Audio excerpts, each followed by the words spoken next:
ये सपाई खाली ज़मीन देख करके अपना झंडा गाड़ देते हैं। वो महिला जो बिलबिला रही है, गिड़गिड़ा रही है, दर दर की ठोकर खा रही है, वो पहुंच गया मुख्यमंत्री जी के यहाँ। अब खाली करना पड़ेगा। फर्जी कराए हैं रजिस्ट्री, भाई हक में कैसे है।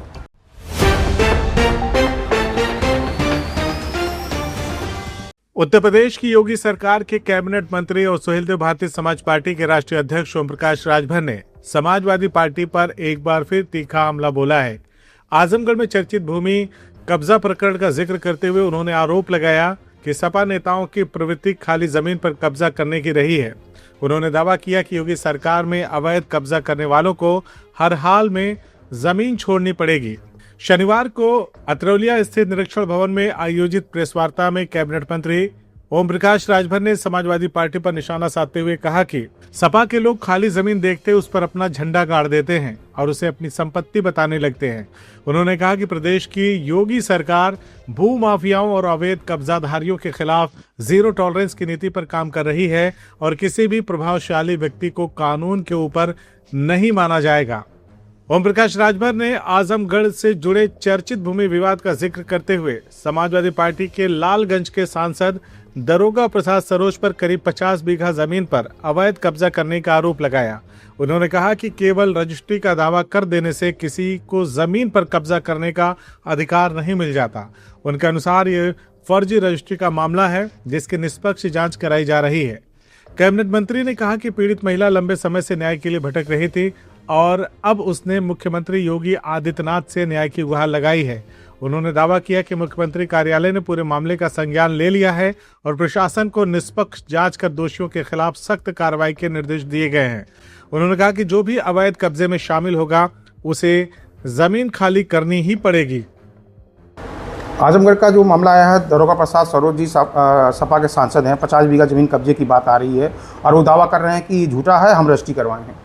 पैसा कहाँ से आया, फैक्ट्री कहाँ लगाए हैं, ये उनको बताना चाहिए। ये सपाई खाली ज़मीन देख करके अपना झंडा गाड़ देते हैं, झंडा गाड़ के अपना बना लेते हैं।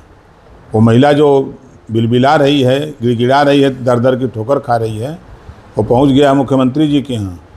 अब खाली करना पड़ेगा। वो कह रहे हैं कि हम रजिस्ट्री बकायदा कराए हैं कि हमारे हक में है।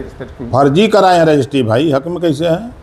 वहीं संसद के आगामी मानसून सत्र को लेकर पूछे गए सवाल पर राजभर ने कहा कि 22 जुलाई से शुरू होने वाला सत्र लोकतंत्र के लिए बेहद महत्वपूर्ण है। उन्होंने उम्मीद जताई कि इस दौरान जनहित और विकास से जुड़े कई अहम विधेयकों पर चर्चा होगी और देश के हित में महत्वपूर्ण फैसले लिए जाएंगे। साथ ही उन्होंने दोहराया कि प्रदेश सरकार कानून व्यवस्था को मजबूत करने और भू माफियाओं के खिलाफ लगातार अभियान चला रही है। लोकसभा का सत्र अलग अलग चलता है, उसी तरह शीतकालीन सत्र होता है, मानसून सत्र होता है। तो 22 जुलाई से जो मानसून सत्र चलने जा रहा है उसमें बहुत से बिल पास होंगे देश हित में, समाज हित में। फिलहाल कैबिनेट मंत्री ओम प्रकाश राजभर के इन बयानों के बाद आजमगढ़ का चर्चित भूमि विवाद एक बार फिर राजनीतिक बहस के केंद्र में आ गया है। अब इस मामले में प्रशासनिक जांचों और आगे की कार्रवाई पर सभी की नजर टिकी हुई है। क्या तू सच में जा रही है? नहीं, तू पापा को तो जानती है ना। पता नहीं, बचपन से मुझे डॉक्टर बनना है, मेरा सपना अधूरा रह भी जाए तो यहाँ किसे फर्क पड़ता है? दीदी मुझे फर्क पड़ेगा, बहुत मजा आएगा। तेरी तो अरे अरे अरे अरे अरे अरे ऐसे कैसे मेरी गुड़िया का सपना अधूरा रह जाएगा? वो तो सबसे बड़ी डॉक्टर बनेगी। बाबा, उसके लिए घर से दूर जाना पड़ता है। और अगर मैं कहूँ अब कहीं दूर जाने की जरूरत नहीं तो आकाश इंस्टीट्यूट लेके आए नीट और जेईई की तैयारी अब हमारे घर के पास। अब हमारी बिटिया भी डॉक्टर बनेगी और हमारे शहर का नाम आकाश तक पहुँचाएगी। बाबा मैं भी आकाश से तैयारी करके इंजीनियर बनूंगा। आकाश इंस्टीट्यूट लेके आए हैं 36 सालों के तजुर्बे के साथ नीट और जेईई की शानदार तैयारी का मौका अब आपके घर के पास, आपके अपने शहर में।